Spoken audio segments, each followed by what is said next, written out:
तो हम सब ने फिल किया उनका गूगल फॉर्म, उनका ऑनलाइन टेस्ट हुआ।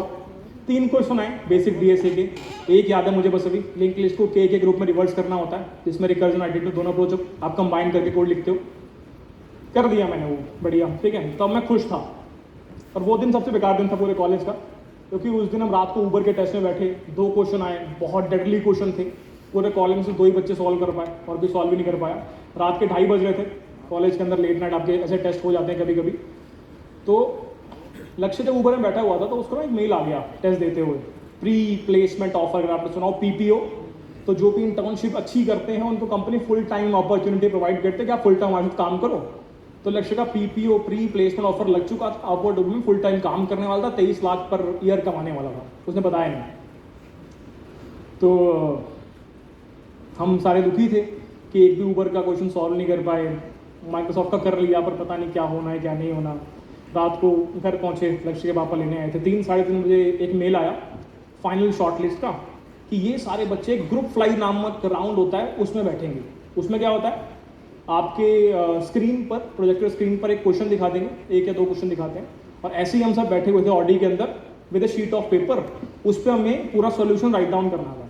मैंने कहा ठीक है, कर देंगे। उसमें नाम था मेरा। लक्ष्य कॉल आई 4 बजे मुझे, कह रहे भाई इस बार करके दिखाना है, इस बार क्रैक कर दियो, ये कर दियो, वो कर दियो। मैंने कहा कर दियो क्या होता है, तू नहीं करने वाला? कह रहे नहीं नहीं तू कर यार, तेरा इंपॉर्टेंट है। मैं हुआ क्या है, कह थोड़ा सा पीपीओ लग गया। थोड़ा सा पीपीओ लग गया। मैंने मनीष को फोन करा, मैंने कहा ब्लॉक करते इसको। हम सुबह गए माइक्रोसॉफ्ट का ग्रुप फ्लाई राउंड देने के लिए। अब ग्रुप फ्लाई कहते हैं या कोड पेयर करते हैं, कहते हैं, भूल के नाम मैं बोल रहा हूँ, पर दोनों में से कोई एक नाम था, ठीक है। तो वहाँ पे क्वेश्चन आया, मैंने कहा ठीक है कर देंगे। C++ में कोड लिख दिया, टाइम कॉम्प्लेक्सिटी लिख दी, स्पेस कॉम्प्लेक्सिटी लिख दी, फिर एक आर्टिकल लिख दिया कि क्या अप्रोच है, कैसे सोची, हिंदी में लिख दिया, पंजाबी में लिख दिया, सब में लिख दिया। दूसरा क्वेश्चन आया, पूरा लिख दिया। तो मेरे को ये था कि चेक करने वाले को टेंशन ना लेनी पड़े, उसको पता लग जाए इसको आता है। पर शायद मेरी शीट वहाँ तक पहुँची नहीं। क्योंकि जितने बच्चे हम सिलेक्ट हुए थे उसमें सिर्फ 8 बच्चों को इंटरव्यू के लिए शॉर्टलिस्ट किया गया, और उन 8 बच्चों में मेरा नाम नहीं था। फिर मैंने अपनी कुछ तो गड़बड़े दया निकाला, पर मैंने पता लगाया प्लेसमेंट ऐसे गड़बड़ गया। तो जो 8 बच्चे सिलेक्ट हुए थे उनकी परसेंटेज 80 से ऊपर थी। मैंने कहा अरे यार पहले ही बता देते मुझे।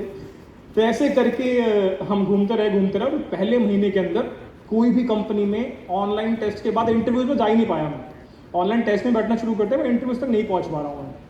फिर मैंने सोचा कि शायद ऑन कैंपस अपने बस की बात नहीं है, ऑफ कैंपस ट्राई करते हैं, ठीक है। तो ऑफ कैंपस डी शो में अप्लाई किया मैंने। वो शुरू में आया था 26 लाख ले लो, मैंने कहा दे दो, वही वाले। तो वहाँ पे हम गए, और अटेंडेंस के लिए कोई व्यक्ति वहाँ से आए, और अटेंडेंस ली 13-14 बच्चे टोटल थे वहाँ पे। अच्छा ये अच्छा लव बब्बर। तो मेरे जस्ट सामने जो व्यक्ति बैठा हुआ था मुझे घूरने लग गया। मैंने कहा घूर रहा है यार ये, तो मैं भी घूरने लग गया। तो फिर मुझे वो कहता कि भाई तू लव बब्बर? मैंने कहा हाँ मैं लव बब्बर। कह रहा भाई एक फोटो ले लूँ? मैंने कहा यार अभी तो यूट्यूब चैनल शुरू भी नहीं किया मैंने, फोटो किस बात की ले रहा है? अच्छा ले ले, अच्छा लग रहा हूँ इसको। तो उसने सेल्फी ली और अपने व्हाट्सएप ग्रुप पर डाल दी, और नीचे एक मैसेज टाइप किया, ये वही लव बब्बर है, इसका नाम शॉर्ट लिस्ट में आता है पर सिलेक्ट नहीं होता। अब मैं सोच रहा था कि दुखी हूँ, बेइज्जती हुई है, या खुश हूँ कि सब जानते हैं मुझे। तो मैं खुशी हो गया। तो वहाँ पर ऑफ कैंपस में 13 बच्चे, नाम तो ऑफ कैंपस था, 13 के 13 बच्चे हमारे सेम कॉलेज एनएसआईटी के बैठे हुए थे। सिलेक्शन नहीं हुआ, वहाँ भी रिजेक्शन मिला, और फिर दोबारा हम रेस में ऑन कैंपस की रेस के अंदर आ गया, ठीक है। एक मेजर गलती यहाँ पर मुझसे क्या हुई थी, सिलेक्शन क्यों नहीं हो पा रहा था। प्लेसमेंट सीजन के स्टार्ट से पहले हर कॉलेज के अंदर एक ओरिएंटेशन सेशन होता है, जहाँ पे क्या करते हैं वो, या तो तुम्हारे एक्सपर्ट फैकल्टीज आके बैठते हैं, या तो तुम्हारे अलमनाइज आके बैठते हैं, या सीनियर्स आके बैठते हैं जो कुछ उखाड़ चुके हैं, बड़ी कंपनी क्रैक कर रखी हो। बैठा था मैं पीछे ऑडी के अंदर। तो यहाँ पे 5 बच्चे खड़े थे, सबसे राइट में यहाँ पे एक दीदी खड़ी थी, माइक्रोसॉफ्ट में काम करती थी, वो क्रैक किया था उन्होंने उस टाइम पे। तो मेरे को था कि इनसे जान लेते हैं कि भाई कैसे क्रैक करते हैं, क्या क्या पढ़ना होता है। पर वो जानने के लिए तो वहाँ से उठ के आके बात करनी पड़ेगी, और बात मुझसे होगी नहीं। तो मैं लक्ष्य को भेजा, तू बात कर गया और तू मुझे बताइए फिर क्या करना है। तो लक्ष्य इन चीज़ों में ज़्यादा एक्टिव था, दैट्स वाई वो पहले क्रैक कर पाया। मैं इन चीज़ों में थोड़ा पीछे रहता था कि मैं अपने आप कर लूँगा, तो अपने आप करने वाले भी पीछे रह जाते हैं, तो हम पीछे रह गए जीवन के अंदर थोड़ा सा उस टाइम पे। अब क्योंकि बार बार कंपनीज आ रही थी और मनीष ने और मैंने पैक्ट बनाया था कि हम कोई भी ऐसी कंपनी में नहीं बैठेंगे जिनका पैकेज 12 लाख पर एनम से कम का होगा, महीने के 1 लाख रुपये तो आने चाहिए। तो हम थोड़ा साइड में गए, एक ईमेल आया था कि पेटीएम नाम की एक कंपनी है, आप सब जानते हैं, वो आ रही है और वो 10 LP का पैकेज दे रही है। तो मैंने कहा 12 में और 10 में फ़र्क तो होता नहीं है, और अगर हम 12 से 10 कर भी देंगे तो हमें ही पता लगेगा, बाकी को पता लगेगा नहीं, तो बैठ जाते हैं। तो हम दोनों बैठ गए और बैठने के बाद हमने डिसाइड किया कि ऐसा करेंगे कि हम ना सबमिट नहीं करेंगे क्वेश्चन सॉल्व करने के बाद, लेकिन मॉक टेस्ट की तरह बैठ जाते हैं। चल ठीक है। किस्मत बहुत अच्छी उस दिन भी, सब बच्चे बढ़िया ऐसे बैठे हैं, एक के साइड में एक, बढ़िया दूसरे पूछ रहे हैं, और स्टेज पर 2 डेस्क लगे हैं, एक यहाँ एक यहाँ। उन 2 डेस्क में सिर्फ 2 ही बच्चे बैठे हैं, एक मैं एक मनीष। तो मैंने कहा नहीं कर रहा ना, 2 क्वेश्चन आए थे, मैंने फटाफट दोनों कर दिए, मनीष ने भी दोनों कर दिए। फिर शॉर्ट लिस्ट आई 11-12 बच्चों की जो इंटरव्यू देने जाने वाले हैं, पता नहीं नोएडा में ऑफिस है, गुड़गांव में, नोएडा में होगा शायद। तो उसमें मनीष का नाम भी था, मेरा नाम भी था। क्या तू तो सबमिट नहीं कर रहा था? मैंने कहा जैसे तूने नहीं किया वैसे मैंने नहीं किया। फिर हमने मैथ लगाई, मैंने कहा देख अपॉर्चुनिटी और मिलने वाली है, और अगर अभी सिलेक्ट हो गए तो आगे बड़ी कंपनी में नहीं बैठ पाएंगे। तो यहाँ से गुड़गांव जाने के लगेंगे कैब में 350 रुपये, और वापस आने के लगेंगे 350 रुपये। आई थिंक 350 रुपये लगाना वर्थ इट नहीं है।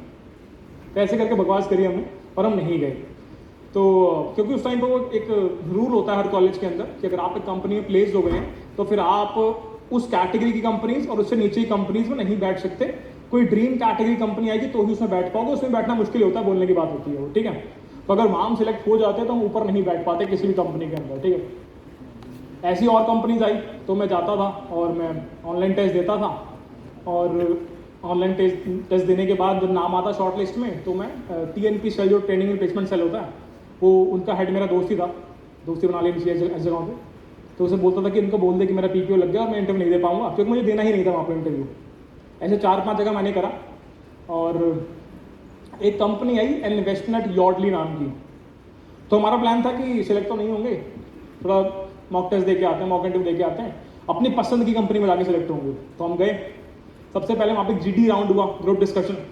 मनीष थोड़ा हल्का था GD में, वो वहाँ रह गया, और मैंने SSB दिया हुआ है तो मेरा GD स्ट्रॉन्ग था, तो मैंने GD क्रैक कर लिया।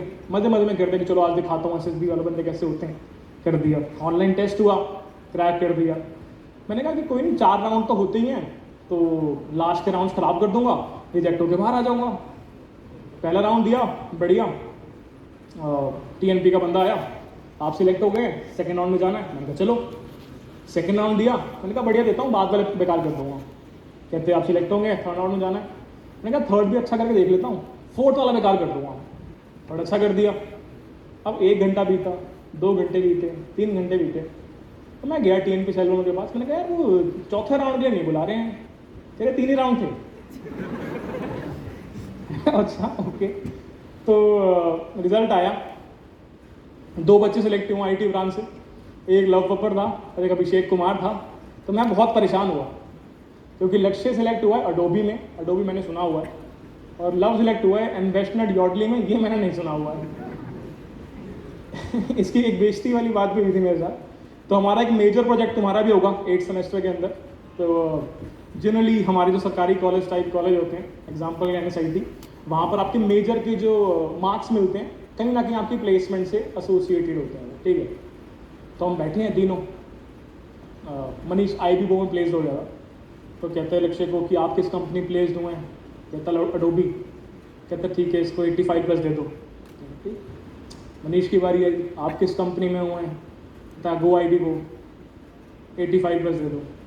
मेरे को पूछते कि आप किस कंपनी में हुए हैं? मैंने कहा इन्वेस्टमेंट यॉर्डली। कह रहे क्या? मैं गो। मगर इन्वेस्टमेंट यॉर्डली है सर, ये कैलिफोर्निया बेस्ड कंपनी है, हेडक्वार्टर इनका US में ही है, यहाँ पर फिनटेक में काम कर रहे हैं, इसको 70 दो यार। तो कंपनी का नाम ही नोन नहीं था, तो मेरे को ये था कि यार अच्छी कंपनी में जाना, नंबर ही बढ़वा लूँगा बाद में। तो ऐसे करते करते आगे किसी कंपनी में बैठने का अलाउड नहीं हुआ, क्योंकि इस कंपनी का पैकेज 14.4 LPA था। तो फिर एक कंपनी आती है अमेजॉन, जनरली अमेजॉन हमारे कॉलेज के अंदर शुरुआती 10 से 15 दिन के अंदर आती थी, जो मैंने पुराने स्टैट्स देखे थे। पर उस स्पेसिफिक ईयर के अंदर अमेजॉन की हायरिंग फ्रीज थी, अमेजॉन नहीं आने वाली थी उस साल। तो मैं बड़ा दुखी था यार, यहाँ तो जाना था, यहाँ तो नहीं जा पा रहे हैं। किस्मत अच्छी थी बहुत ज़्यादा कि 8th सेमेस्टर फाइनल सेमेस्टर चल रहा है और अप्रैल या मई था, एक नोटिफिकेशन आया कि अमेजॉन आने वाली है और ये परसेंटेज क्राइटेरिया है और ये इसका पैकेज है, इतने स्टॉक्स देने वाले हैं, तो आ जाओ अप्लाई कर दो। अब गड़बड़ ये थी, वो ड्रीम कैटेगरी कंपनी थी और क्योंकि मेरा पैकेज 10 से ऊपर का था तो मैं अलाउड नहीं था वहाँ बैठने के लिए, तो मैंने कुछ करना पड़ेगा।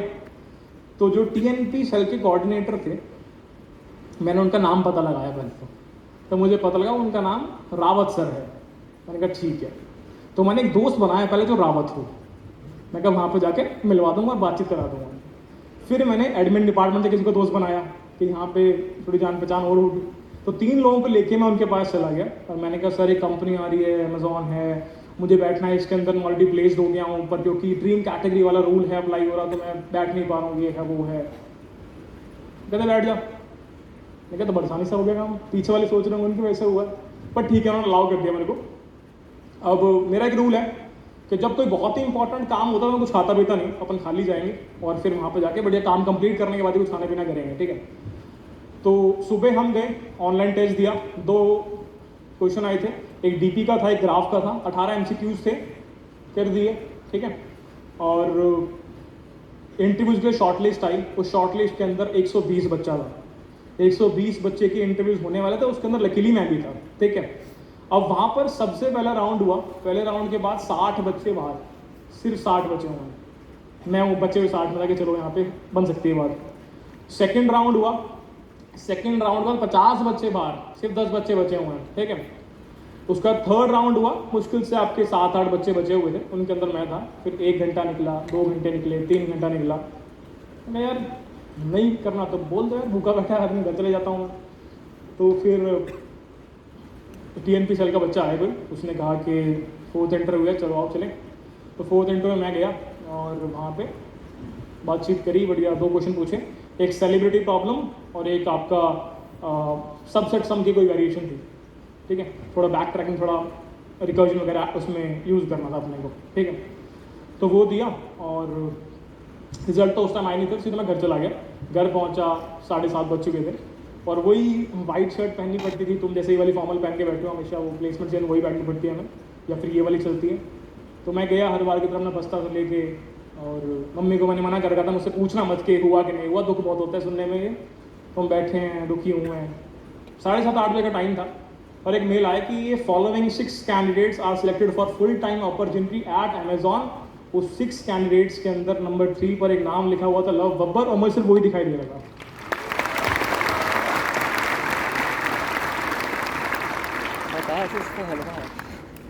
मेरा पहला थॉट था कि लेक्चर को फ़ोन करके वो सर का नंबर मांगता हूँ, उनसे नंबर बढ़वा लेता हूँ अपने पहले में। तो इस प्रकार अमेजॉन में सिलेक्शन हुआ और एक व्यक्ति जिसने अपना कॉलेज एजुकेशन लोन पे किया था, एक व्यक्ति जिसने अपने माता पिता के सेविंग अकाउंट के अंदर कभी पूरा मिला के भी 20 साल के अंदर 1 लाख रुपए नहीं देखे, वो व्यक्ति एक ऐसी कंपनी में जाने वाला है, इसका पैकेज उस टाइम पर 29 LP होता था, अब बढ़ गया होगा, ठीक है। उस व्यक्ति को उसकी पहली सैलरी मिल रही है 3,33,000 रुपये। तो मैं ऐसा हो गया कि यार इससे तो पूरा लोन भर सकते हैं, तो मैंने अपना पूरा का पूरा लोन उस पहली सैलरी से फिल कर दिया। और एक चीज़ वहाँ सीखने को मिली कि जीवन में दिमाग कम तभी चलता है जब पैसे कम होते हैं। मेजॉरिटी केसेस के अंदर जब पहली सैलरी मेरी क्रेडिट हो गई अकाउंट के अंदर, तो मेरा दिमाग चलना शुरू हुआ कि ठीक है कि अपन जॉब करके पैसे तो कमा लेंगे, इतना अमाउंट कम कर सकते हैं, कुछ और बड़ा सोचते हैं और क्या किया जा सकता है। इतने पैसे कमाने की कैपेबिलिटी, इतनी स्किल्स तो मेरे पास आ चुकी है, पर जीवन में कुछ और बड़ा करना है। उस टाइम पर एक ट्रेंड भी चलता था, फेसबुक के ऊपर लोग ऐसा टाइप करते थे बिफोर एंड आफ्टर, ऐसा कुछ करके। बिफोर में एक व्यक्ति ने मेरे लिए कुछ टाइप किया हुआ था, लाइफ में कुछ बड़ा करना है, आफ्टर में कुछ टाइप किया हुआ था, लाइफ में कुछ बड़ा करना है। तो यही मैं बोलते रहता दोस्तों के सामने, कुछ करेंगे, कुछ बड़ा करेंगे, पर बड़ा करना है समझ ही नहीं आ रहा, पता ही नहीं, बात ही नहीं है मेरे पास अभी। जैसे जो व्यक्ति यहाँ पर बात कर रहे थे लर्निंग के बारे में या डिसाइड करने के बारे में कि 4 साल में देखेंगे क्या करना है क्या नहीं करना, बहुत बढ़िया बात है। मैं शायद अभी भी डिसाइड नहीं कर पाया मुझे करना क्या है, पर हाँ वो क्लियर है कि छोटी चीज़ नहीं करनी है, ठीक है। मैं किसी को डिसरिस्पेक्ट नहीं कर रहा, बट शायद वो रोज एक बैग लेके जाऊं और रोज वो काम करूं सेम रिपीट जो मुझे पसंद ही नहीं है, और फिर वो बैग लेके वापस आऊं और फिर सो जाऊं और फिर 30 दिन बाद देखूं पैसे कितने हो गए। बुरी चीज़ नहीं है, पर शायद वो क्लैरिटी थी कि ये नहीं करना मुझे, जो नहीं समझ में आ रहा हूँ करना क्यों है यार, मज़ा ही नहीं आ रहा करना क्यों है, तो फिर भी जबरदस्ती अमेज़ॉन में काम किया मैंने, तो मुझे करना वो भी नहीं था। पर क्योंकि जब आप एक मिडिल क्लास फैमिली से आते हैं, आपके पास जब पैसे नहीं होते हैं, आपके पास जब कैपिटल नहीं होती है, तो आप वो पैशन पहली चीज़ थोड़ी सेकेंडरी रख सकते हैं। पहले कैपिटल इकट्ठी कर लो, थोड़ा सेफ्टी नेट घर वालों को प्रोवाइड करवा दो, जब लगे कि अब एक सेफ्टी नेट क्रिएट हो चुका है तब वो रिस्क लेना ज़्यादा लॉजिकल लगता है, रादर देन कि पहले दिन जाके चलो भाई कुछ बड़ा उठाते हैं। ठीक है, क्या बात समझ में आती है? क्या आप इस